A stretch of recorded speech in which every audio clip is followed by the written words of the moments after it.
Selanjutnya kita sambut narasumber berikutnya, yang terhormat Bapak Anies Baswedan. Silakan Bapak.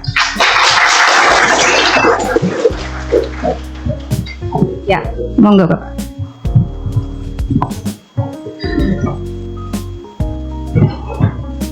Ini buat pointernya.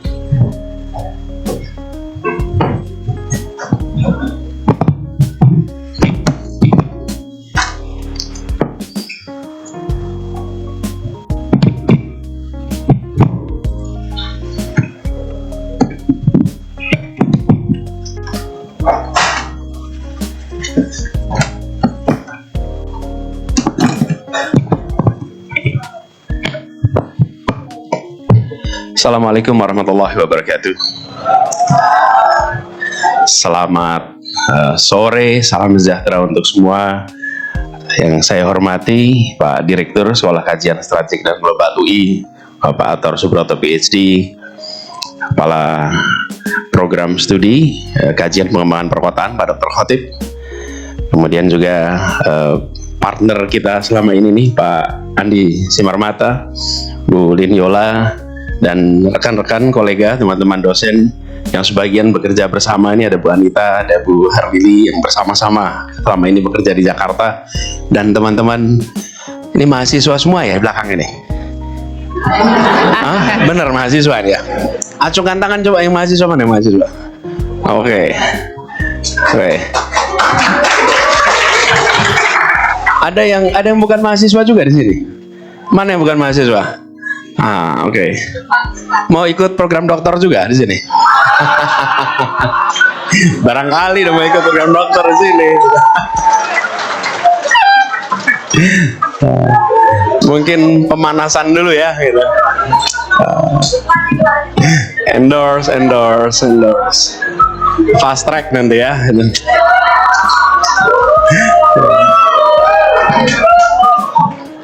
Ini belum apa-apa udah HU nih, karena kita belum buka iPad nih.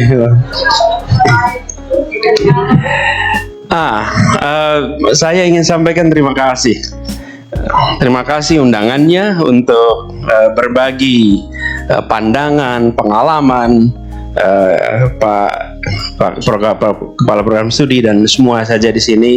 Saya ingin sampaikan terima kasih atas kesempatan untuk berbagi di sini. Nah, tantangan yang tadi disampaikan oleh Pak Andi itu menarik sekali.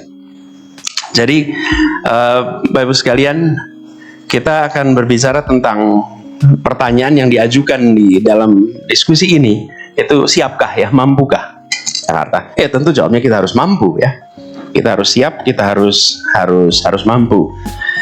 Nah, saya akan membagikan di sini sebagian adalah hasil kontemplasi selama bertugas di Jakarta. Jadi sebelum saya masuk pada subjeknya, saya ingin cerita sedikit. Saya bukan fakultas planologi, saya bukan di fakultas engineering, saya ini backgroundnya ekonomi. By training, I am an economist. By training. Dan urusannya matematika, yang tidak ada urusan dengan perencanaan kota. Tetapi kita semua yang melewati proses pendidikan akademik itu sebetulnya belajar metode berpikir, belajar metode ilmiah, bagaimana melihat fenomena, bagaimana kita mencoba mencari tesis-tesis, hipotesis-hipotesis, mengecek di lapangan, kemudian melihat ilmu pengetahuan. Dan itu semua menjadi bekal saya ketika masuk ke Jakarta. Jadi selama masa kampanye sampai dengan masa mulai tugas Jakarta, saya menempatkan itu sebagai a learning process, proses pembelajaran. Bahkan saya tertemukan dengan problem rakyat miskin kota dari dekat itu ketika kampanye. Sebelumnya saya bertugas di akademia, kita membuat program pengiriman guru-guru ke pelosok-pelosok tanah air. Oke? Nah, kita ngirim guru jauh-jauh pelosok tanah air. Ini 2,5 kilometer dari Monas, itu kampungnya tidak ada MCK di tiap rumahnya, tapi di ujung-ujung gang. Jadi problem yang sering kali kita lihat di luar dengan yang kita lihat di Jakarta, dari dekat itu beda. Nah, saya merasakan dalam perjalanan itu sebagai proses pembelajaran. Nah, dari situ juga saya menempatkan diri sebagai orang yang ingin mendengar. Yang saya diberikan waktu itu adalah kewenangan, otoritas.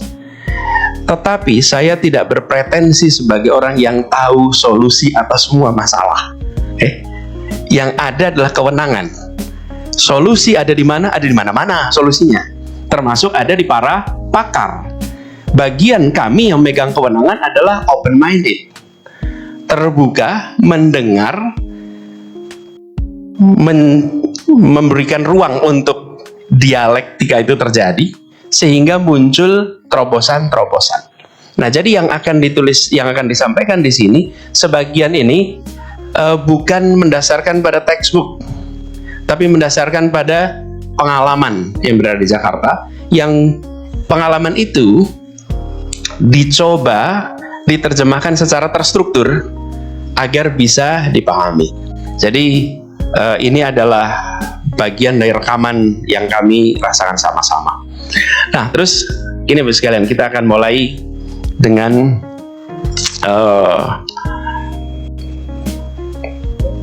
urban. Kalau boleh, pakai ini ya. Ini next slide ya. Jadi porsi penduduk kita yang tinggal di perkotaan itu makin hari makin besar. Diperkirakan 70% penduduk global akan tinggal di kota. PDB global dihasilkan 80% di kota. Lalu konsumsi energi global itu di kota, padahal kota itu hanya 3% dari luasan dunia. Dalam pertemuan tadi yang disebut-sebut sebagai U20, Urban 20, saya founding members di dalam Urban 20. Waktu itu pertemuan di Buenos Aires, pertemuan pertama kali Urban 20. Kenapa dibuat Urban 20? Disimpulkan persoalan-persoalan utama yang dihadapi umat manusia ini itu disebabkan oleh masalah kota, apalagi masalah lingkungan hidup. Lingkungan hidup itu problemnya diciptakan di kota. Jadi kota sebagai kontributor masalah yang dihadapi umat manusia. Tapi jangan lupa, di kota juga pusat talent dan solusi untuk umat manusia. Berkumpulnya di mana? Di kota juga. Yes, it is a place where problems were often created, tapi kita juga menyaksikan kota di mana solusi-solusi itu juga muncul. Terobosan-terobosan muncul di mana? Mayoritas di kota. Karena itulah kota menjadi sangat strategis. Nah, tadi Pak Andi sudah bercerita tentang definisinya dan lain-lain. Saya sering menggunakan definisi-definisi yang sederhana di dalam kemarin bertugas di Jakarta. Definisi sederhana itu apa? Supaya memudahkan seluruh jajaran untuk mengejarnya gitu. Kalau sekarang ditanya, what makes a city global city? Karena apa? Mahasiswa jawab. Ini kalau sudah begini biasanya menghindari eye contact. Ayo, kenapa? What makes a city a global city? Ya.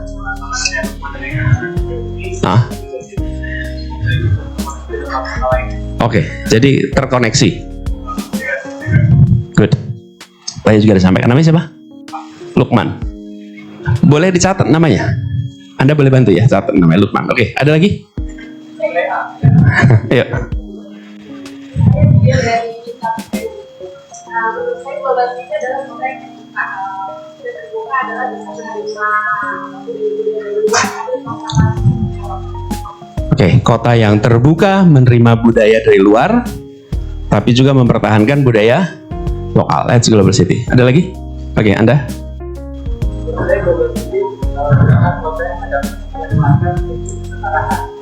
Oke.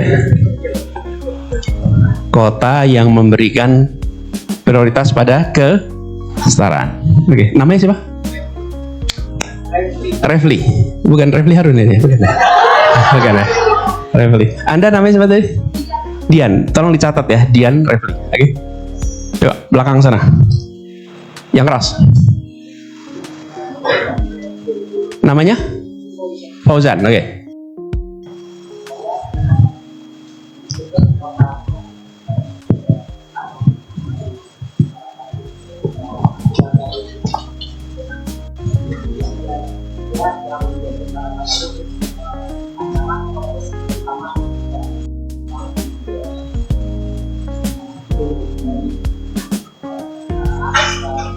Ini esai ini.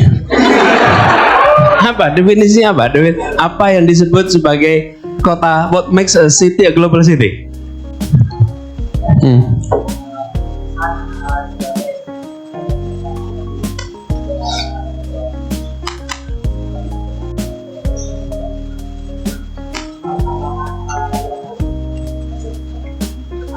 Apanya yang utama?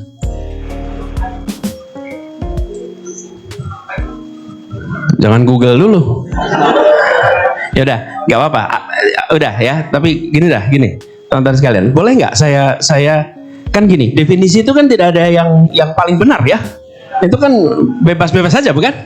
Nah, tapi kalau saya sebagai policy maker, saya membuat sebuah definisi, maka definisi itu harus jadi ukur, oke?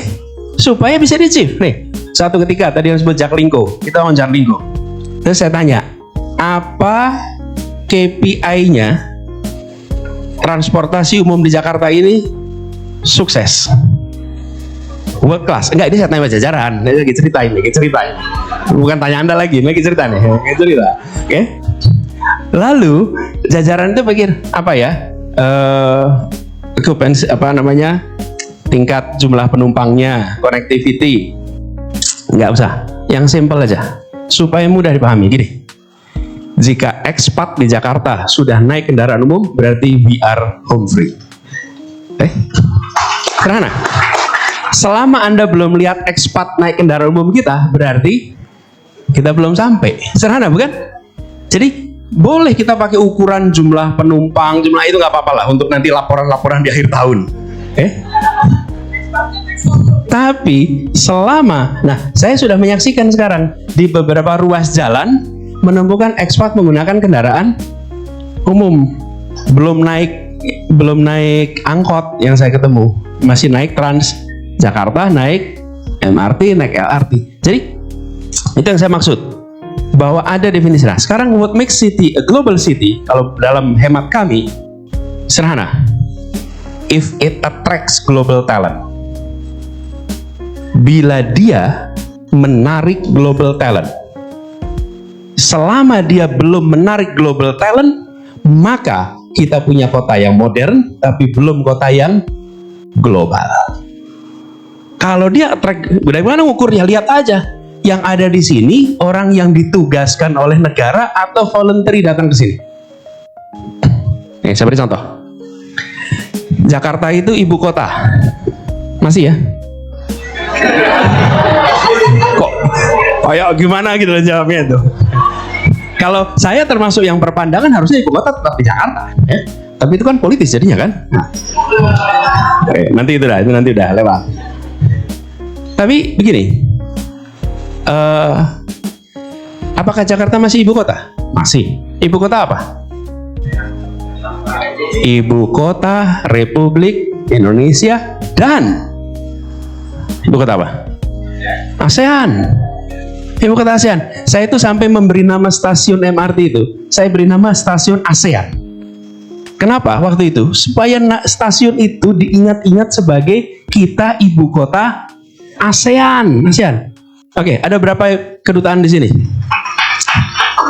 Ya, ini biar kita sadar loh, penumpang MRT tiap hari ini global city ya, gitu ya kira-kira. Ada kedutaan, tadi saya minta dicek, 99 kedutaan di Jakarta. Ditambah representatif 2, 101. Itu ekspat yang wajib di sini. Tapi ada ekspat yang datang ke sini voluntary karena memang tawaran bekerja di sini. Itu yang saya maksud. Selama kota ini belum mengattract global talent, we are not there yet. Nah, pertanyaannya, nanti Anda boleh cek survei global talent. Apa yang menentukan global talent mau datang ke sebuah kota? 1, udaranya bersih. Iya, dia akan menghirup udara di sini 24 jam. Oke?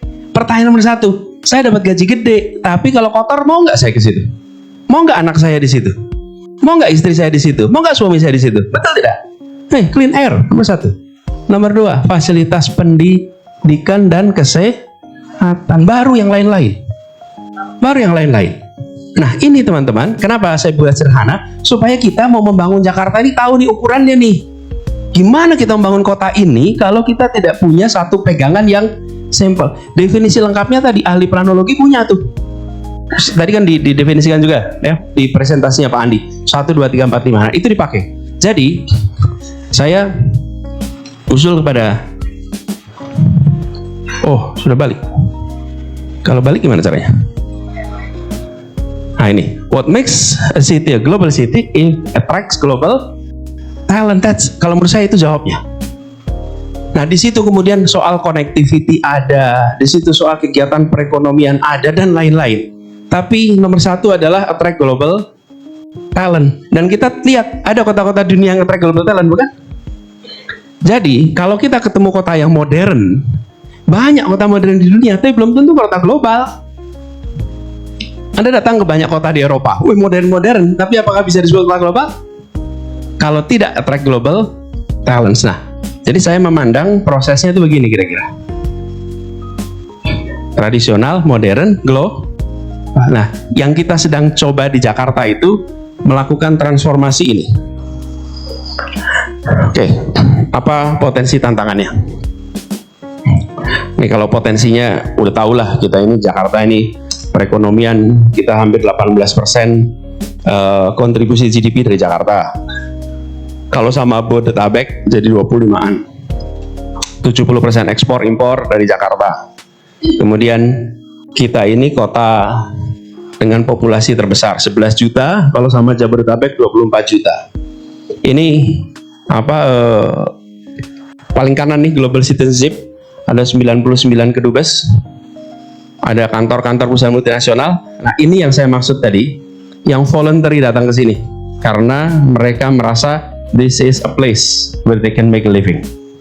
Nah, itu potensinya.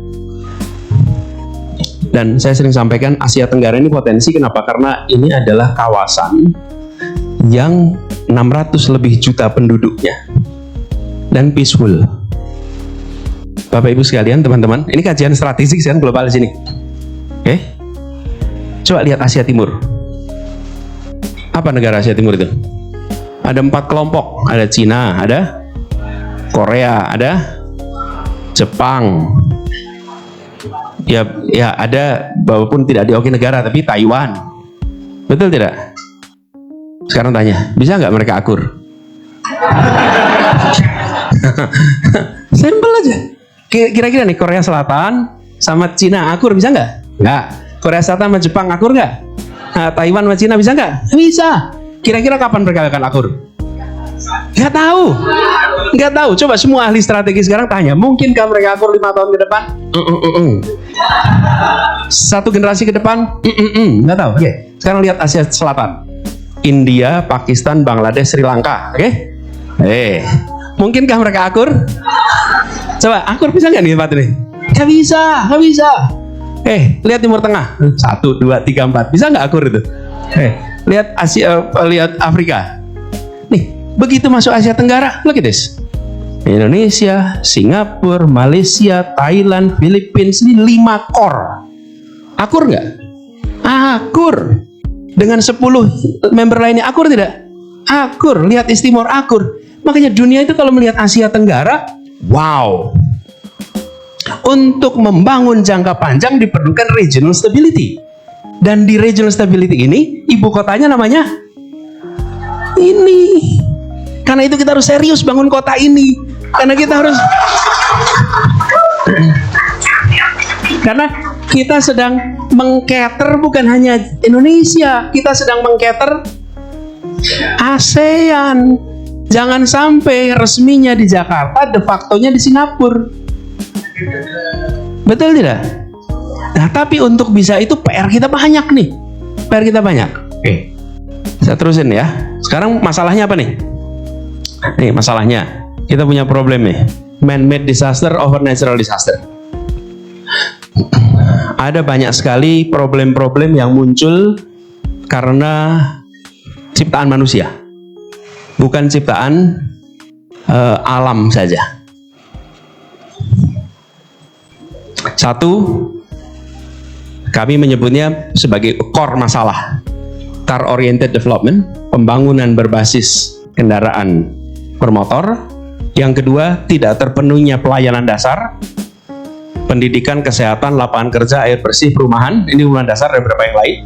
Dan pembangunan yang tidak ramah lingkungan. Ini kami sebut sebagai 3 masalah utama. Kalau ini diselesaikan, mudah-mudahan, kebutuhan kita untuk global talent, global city itu akan terjadi.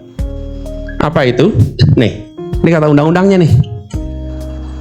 DKJ akan dikembangkan sebagai pusat perdagangan, pusat kegiatan layanan jasa dan keuangan, pusat kegiatan bisnis nasional, regional, dan global. Nah, kalau itu mau dikerjakan, tidak bisa hanya dengan membangun bursa yang bagus, nggak bisa, nggak cukup. Dengan regulasi perbankan yang baik, nggak cukup. Tapi kita harus membereskan juga aspek non-ekonominya ini loh yang justru menjadi tantangan kita. Nah, jadi saya akan bahas yang non-ekonomi di sini. Pertanyaannya, bagaimana caranya? Ini buat S3 bagus ini. Kalau ada yang mau ngambil ini, buat S3 boleh nih. Tapi penelitiannya yang lama ya, ini ya, jangan singkat penelitiannya ya. Karena jangan desk study nih. Cover bener. Ini serius. Ini untuk menjadi program S3 ini bagus. Karena ada banyak tantangan-tantangan di sini yang menurut saya menarik untuk dikaji secara serius.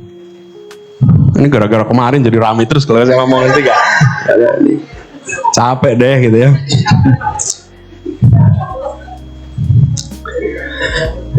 Nah, saya mencoba untuk bagaimana mewujudkannya. Sekalian, saya memimpin di DKI Jakarta. Itu ada banyak staff. Yang teman-teman yang bertugas di Jakarta jangan ikutan jawab. Tapi buat mahasiswa, kira-kira berapa orang yang bekerja di jajaran Pemprov DKI? Anda udah tadi. Yang lain, berapa yang bekerja di dalam jajaran Pemprov DKI Jakarta? Educated guess. Ayo. Berapa? 200 apa? 200 orang yang bekerja di jajaran Pemprov DKI. Ada? Berapa? 500 jajaran DKI. Total semua 3.000 yang termasuk ngurusin jalan, termasuk ngurusin. Loh, iyalah, memangnya kota yang ngurusin apa? Itu ngurusin KTP ya mas, kalau di kecamatan. Oke, apa? Berapa mas? 50.000, oke. Ada lagi? Nih. Oke. Kira-kira jumlahnya 190 sampai 200.000 orang. Oke, kenapa saya bilang kira-kira? Karena yang 62 sampai 64.000 itu yang ASN, yang sisanya yang non ASN. Karena itu angkanya bisa bergerak. Jadi untuk gampangnya 200.000, oke? Supaya gampang hitungnya aja. 200.000 orang. Lalu penduduk Jakarta berapa? 11 juta. Jadi ada 200.000 orang untuk ngurusin 11 juta plus yang masuk ke Jakarta kalau siang. Ya, gitu semua ya. Nah, sekarang pertanyaannya, gimana kita menggerakkan 200.000 orang itu untuk bekerja membuat ini jadi global city? Lemanya yang bikin global city cuma gubernur. Yang harus bikin global city semua, bukan? Gimana cara menggerakkan semua itu supaya semua bisa bergerak agar kita menuju global city? Di situ diperlukan yang saya istilahkan gagasan, narasi, karya. Nggak bisa saya sebagai gubernur melakukan micromanagement, nggak bisa. Nggak mungkin, urusannya terlalu banyak untuk micromanagement.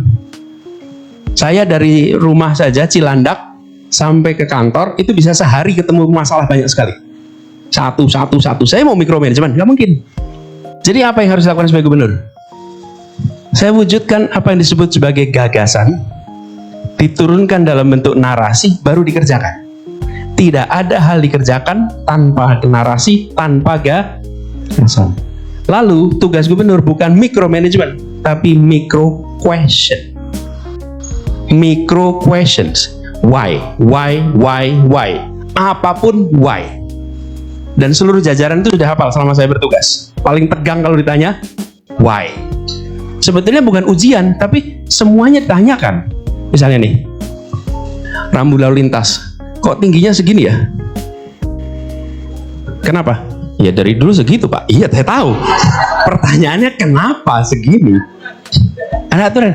Nah, kenapa poin saya? Coba teman-teman sekalian, banyak sekali lampu lalu lintas itu nggak bisa dilihat oleh orang yang dalam mobil.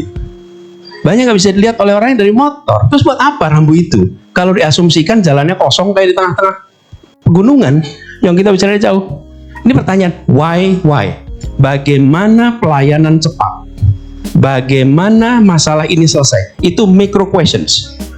Tapi gagasannya ini harus jelas. Nah, jadi saya teruskan sedikit teman-teman. Apa terkait ini? Sebentar, saya turunkan dari gagasan itu. Saya turunkan menjadi, kami ini bekerja bersama nih, membuat 6 prinsip yang harus ada di kota ini supaya dia menjadi kota global. Apa prinsipnya? 1, setara. Tadi Anda bilang tuh setara, jadi kota global. 2, sejahtera. 3, maju. 4, hidup, lestari, bersatu. Itu yang disebut sebagai values. Nanti values itu diterjemahkan dalam bentuk karya. Ini boleh dipakai? Ya, saya ini biasanya pakai whiteboard. Canggih bener Bu. Bentar. Oke.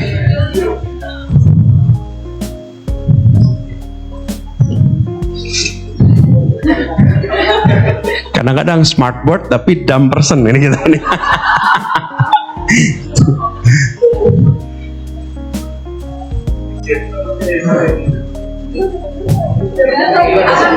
Oh ya siap.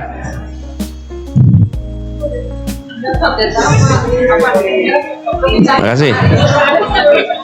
Pak Kotip, makasih. Jadi di sini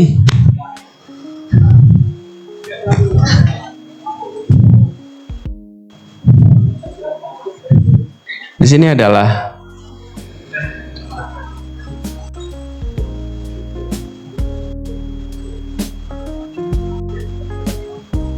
oke.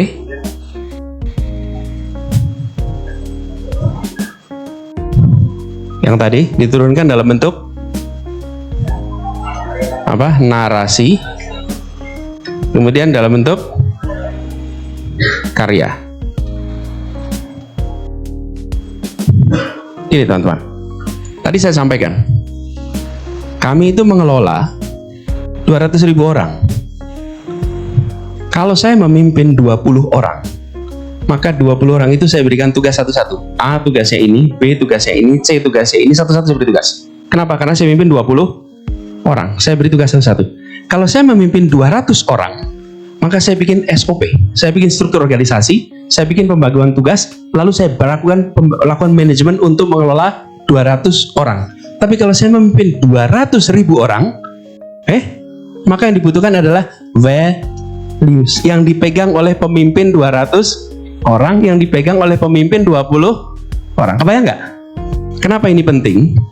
Karena di sini memimpin 200K diterjemahkan oleh orang yang memimpin 200, kemudian diterjemahkan oleh orang yang memimpin 30.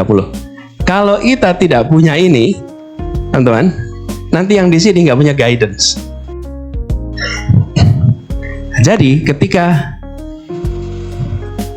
ketika kembali kepada value tadi, 6 prinsip tadi.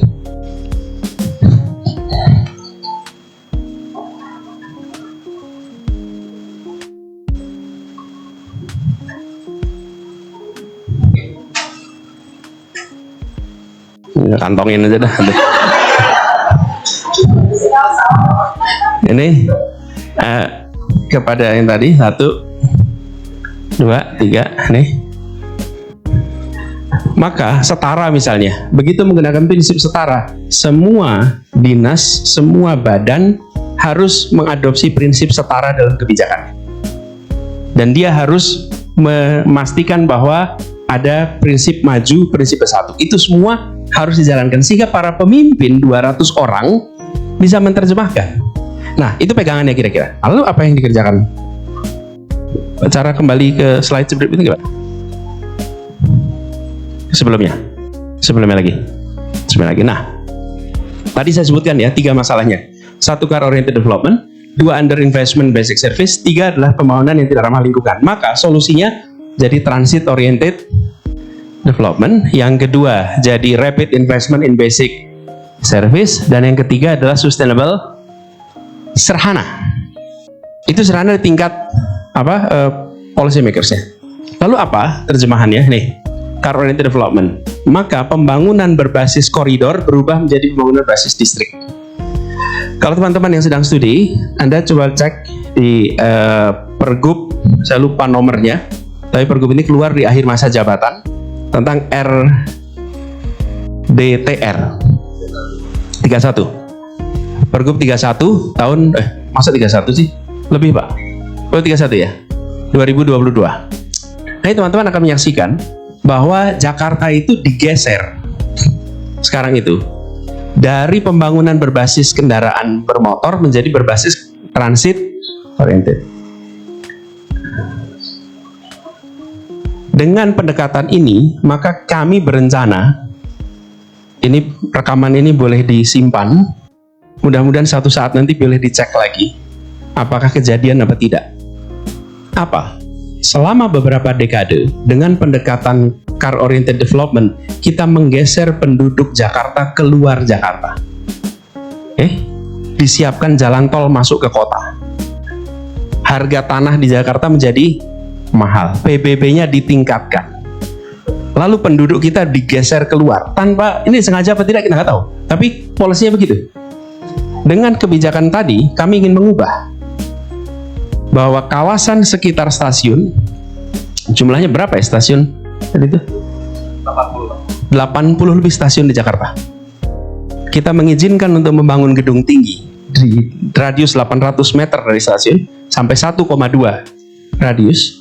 Maka kita berharap nanti harga properti di Jakarta menjadi lebih murah dalam kota, dan penduduk Jakarta atau orang yang bekerja di Jakarta tidak harus lagi commute 2 jam, 1 jam setengah, tapi mereka ditarik masuk lagi ke Jakarta dengan hunian yang terjangkau, yang dekat dengan kawasan transit di Jakarta di masa yang akan datang.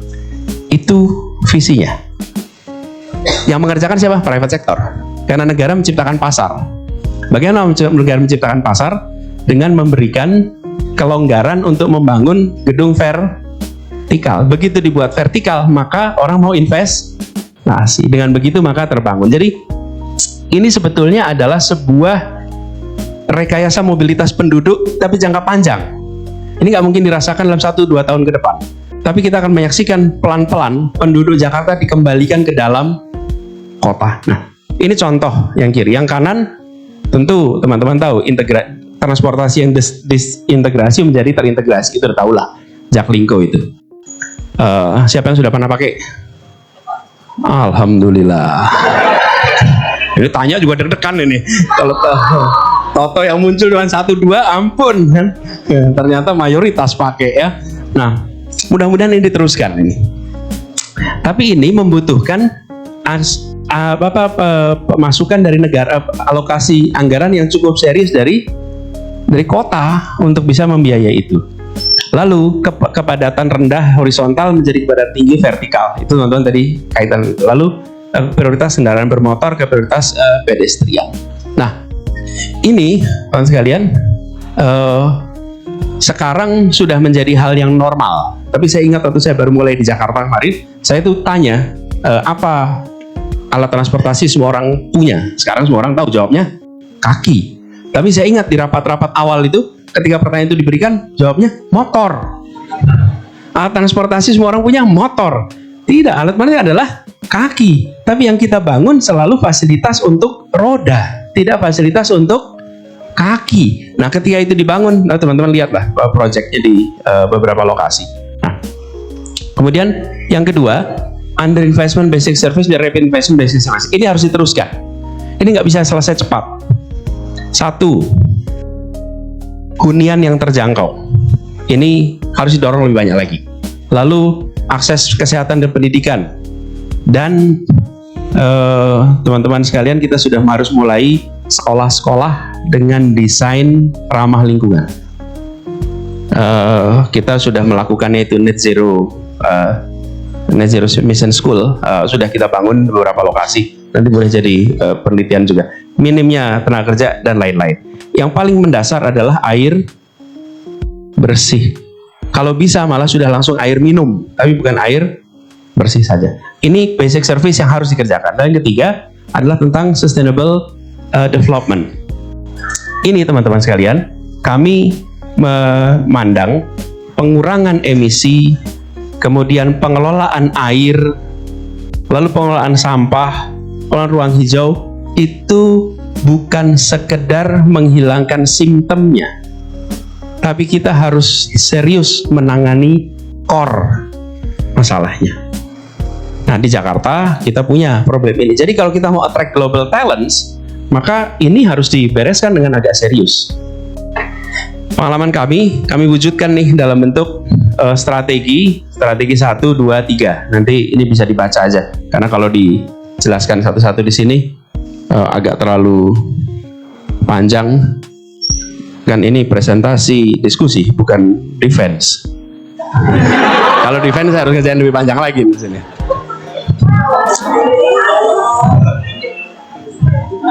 Tapi saya ingin tunjukkan satu hal. Di dalam menjelaskan ini, Bapak sekalian, harus kita, pengalaman kami membuat global, itu harus saya kasih contoh. File tim ada di sini juga. Boleh ditunjukin. Ini saya beri contoh sekalian. Salah satu fasilitas kota global yang waktu itu dibayangkan adalah memiliki knowledge center atau perpustakaan yang kelas dunia. Ada yang pernah ke perpustakaan tim belum? Acungkan tangan. Udah, alhamdulillah. Udah ya. Gini, itu meyakinkan soal apa? Pak Ayub Rosidi. Pak Ayub Rosidi itu yang menjaga perpustakaan dokumentasi HB Yasin sastra. Beliau itu sama sekali nggak mau melepaskan.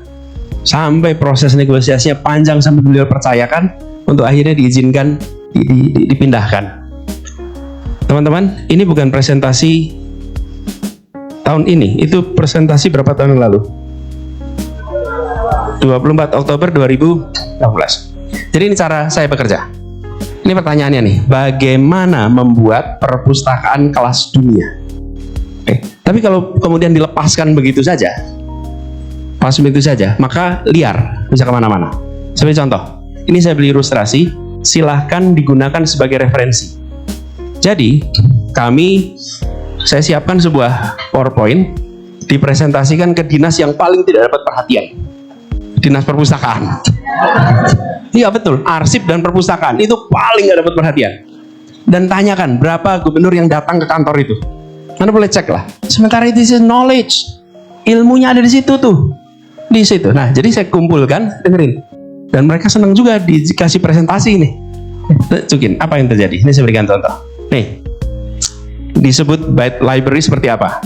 Kalau ngumpulin koleksi, good library kalau bikin pelayanan. Tapi kalau great library kalau it builds Oke.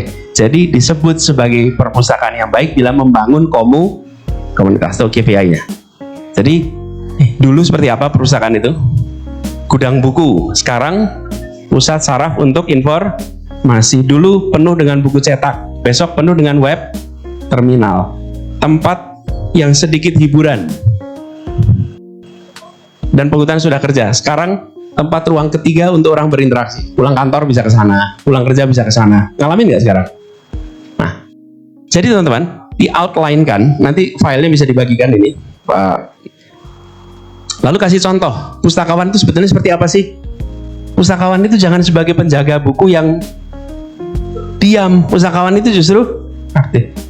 Saya ingin sampaikan teman-teman, ini contoh saja, tidak untuk dipresentasikan di sini. Tapi saya ingin sampaikan pada teman-teman, semua, apakah itu trotoar, apakah itu kampung, apakah itu perpustakaan, apakah itu transportasi umum, di dalam menerjemahkan gagasan menjadi karya, ini ada narasinya di sini. Ini yang saya sebut sebagai narasi. Orang paham, sehingga nanti jalankan sendiri. Hasilnya, ya kita tahu yang sekarang menjadi taman perpustakaan Taman Ismail Marzuki. Nah, saya sebagai gubernur berapa kali keliling ke ada conference di beberapa negara, kan biasanya dijemput sama KBRI. Terus tanya, Pak mau kemana gitu. Saya bilang saya mau ke perpustakaan. Dan hampir di semua tempat dibilang ini satu-satunya pejabat yang datang ke perpustakaan. Karena biasanya mau datangnya ke tempat-tempat yang lain. Nggak, buat kami itu penting karena ini kita ngurusin kota yang salah satu unsur utamanya adalah knowledge. Gimana kota ini nggak pakai knowledge? Ini teman-teman kami gambarkan kepada mereka semua. Ini filenya agak banyak, tapi sebagai inspirasi, saya termasuk sekalian yang mempercayai bahwa mimpi itu fungsi pengetahuan, dan saya rasa itu benar. Anda tidak mungkin punya mimpi yang tidak Anda ketahui. Nah, kalau bayangan perpustakaan itu adalah perpustakaan yang ada seperti sekarang, bagaimana bisa punya mimpi tentang perpustakaan yang kelas dunia, mau jadi kota global? Jadi, semua aspek kota global yang tadi kita bahas, itu harus diterjemahkan dalam bentuk ilustrasi, narasi yang dipahami oleh ini nih. Udah hilang ya tadi 200.000 ini. Jadi, nah, untuk mengerjakan itu, kembali ke slide ini, saya bagian terakhir, mengerjakan membangun kota global seperti Jakarta ini tidak bisa dikerjakan oleh pemerintah sendirian. Kenapa? Ruginya luar biasa. Ruginya kenapa? Jakarta itu, teman-teman, tempat berkumpulnya think tanknya Indonesia di sini. Tempat berkumpulnya kampus-kampus di Indonesia di sini. Pakar-pakar adanya di Jakarta. Lalu setiap kali kita membuat rencana pembangunan Jakarta, itu lebih tepat rencana pembangunan Pemprov DKI Jakarta. Padahal ini rencana pembangunan kota Jakarta, bukan rencana pembangunan Pemprov. Kalau gitu siapa harus dilibatkan dalam pembangunan? Semua. Tapi cara mindset kita itu, yang disebut pembangunan itu adalah tugasnya negara. Anda bayar pajak saja dan saat pemilu nyoblos. Sesudah itu nonton. Nah, kami no. Itu masa lalu. Sekarang itu harusnya kita mengajak seluruh pihak terlibat. Nah, ini di dalam ilmu ada referensinya nih. Sorry, ke belakang sekali. Ini dia. Marcus Forth itu Professor of Urban Informatics membuat pendekatan ini. Ini buat teman-teman, menurut saya wajib dipelajari nih. Nah, saya mencoba ketika bertugas di Jakarta membawa dari 1, 2, 3 ke 4. Apa 4 itu? City 4.0. Ini City 4.0. Ya, kalau City 1.0, City Government as Administrator, dan People, rakyat semata-mata sebagai Residents. Itu kota paling lama. Kota berikutnya adalah City Government as Service Provider, rakyat sebagai customer. Nah, ini kita banyaknya sukanya di sini. Pemprovnya juga suka di sini. Udah, Anda duduk tenang, kami melayani. Lalu menyebutnya sebagai pelayan masyarakat. Nah, yang berikutnya adalah city government sebagai facilitator, people as participants. Ini namanya partisi. Yang berikutnya paling tinggi, city 4.0, city government as collaborator, and people as co-creator. Apa bedanya nomor 3 sama 4? Ya, kan sama-sama dilibatkan. Kalau yang nomor 3, 3.0, mereka mengerjakan, negara mengerjakan. Kalau yang nomor 4, kita bekerja bersama. Oke? Betul ya? Kolaborasi itu kita kerjakan bareng-bareng. Jadi teman-teman, Jakarta, saya boleh cerita nih, kota pertama, mungkin provinsi pertama di Indonesia yang menerapkan pengadaan tipe barang jasa tipe 3, tipe 4. Kenapa? Anda tahu nggak tipe 3, tipe 4? Ya, tipe 1 itu disediakan, misalnya gini, bangun jalan ya. Kalau tipe 1, maka dinas yang membangun. Tipe 2 pakai tender. Oke, maka perusahaan yang ikut.